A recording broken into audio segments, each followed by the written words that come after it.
I call this an invisible holographic principle of the multiverse, a duality within a duality.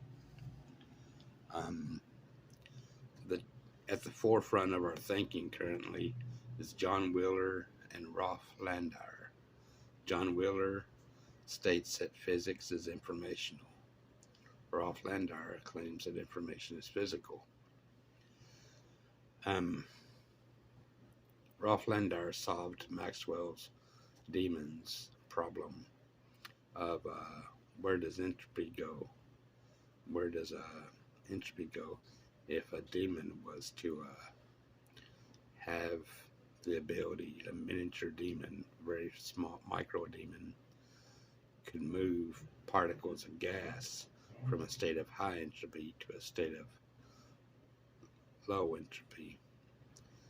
The result was that the information doesn't disappear, it reappears in the form of the brain of the demon. It has to have, information has to reappear somewhere else. It doesn't disappear. John Wheeler stated that physics is informational. And that's where we get the it from bit.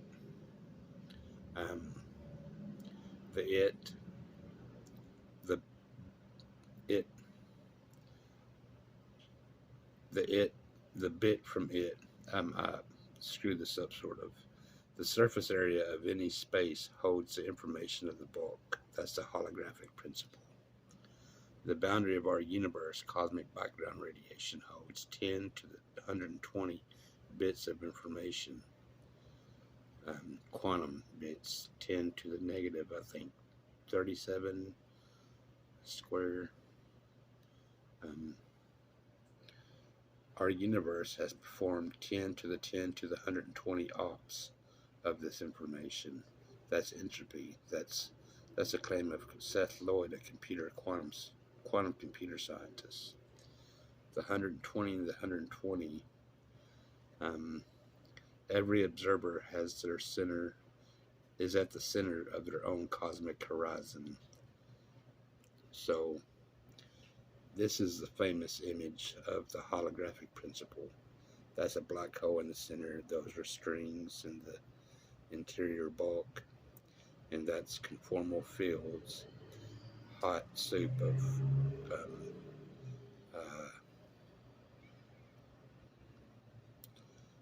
quarks and or gluons in the conformal fields of the surface of our universe. And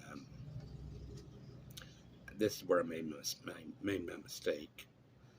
It is supposed to be in the center of the bulk, and bit is supposed to be, or qubit in today's terminology, is supposed to be on the outside, which is invisible, the unobservable. John Wheeler also said that physical phenomenon becomes phenomenon when it becomes observable, and he was making that statement about the quantum realm. But I have this old diagram that still remains useful. Outside is invisibility, and inside is a holodeck byproduct of making something invisible. And that's very similar to the tensor of bulk reality, of a boundary and bulk reality. The quantum information and the string bulk, which can be a black hole within the bulk of our reality. I further elaborated on Landauer's principle. Wherever space itself disappears, it must reappear somewhere else, based on this diagram. This is the invisible bound, and this is a holographic bound. This holographic boundary is in the interior of an invisible boundary, a dual boundary between the bit and the it, the quantum information and the encoding of the coding of it, decoding, deciphering of it. And every observer is at the center of their own cosmic horizon. Um, the way I explain that is that I use these things. This could be a representation of the multiverse. And within the multiverse is a universe. The universe, each universe, is a boundary and a bulk. But the actual boundary of the multiverse contains the boundaries and the bulks of the holographic principle.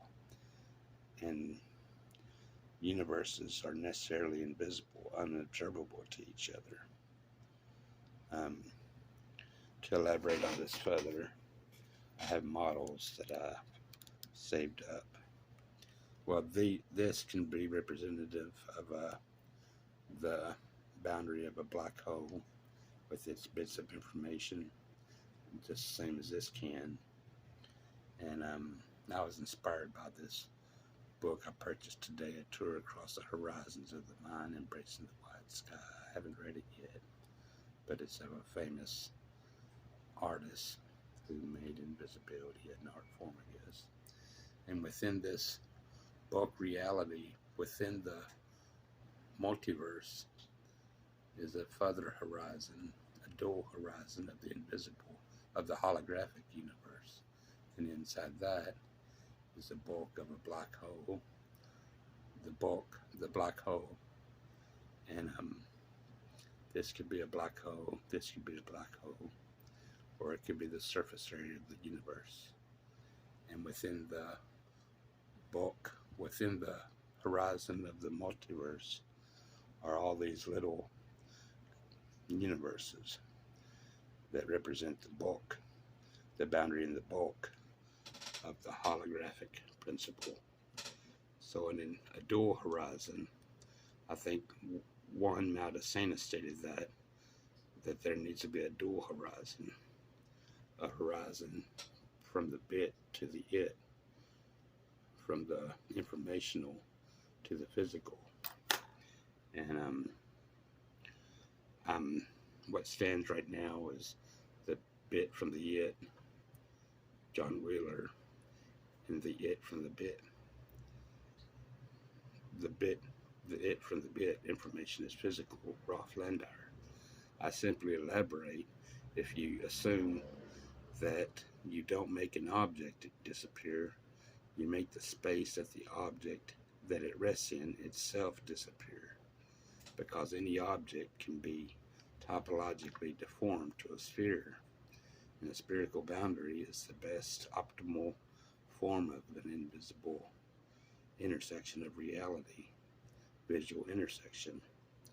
These are both representative of televisual portals, a dual pair of corresponding televisual telepresent portals.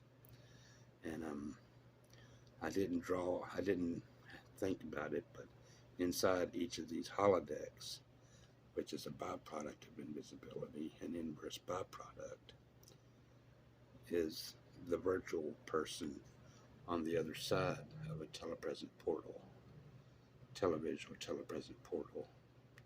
This is Alice. She would be telepresent in Bob's interior holodeck, which is inverse to its invisible outside portal presence.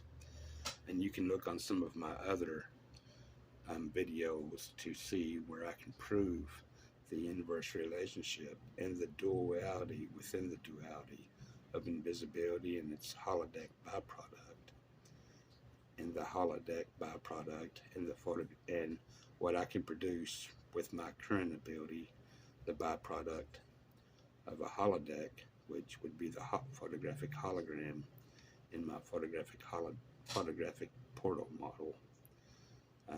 All these three attributes, a cloak on the outside, a holodeck on the inside, and a hologram on the interior, are the three qualities of all portals. And so this only hints to cosmic portals that connect the boundary of our universe to the boundary of other universes through entanglement. So I call this an invisible holographic principle of the multiverse, a duality within a duality.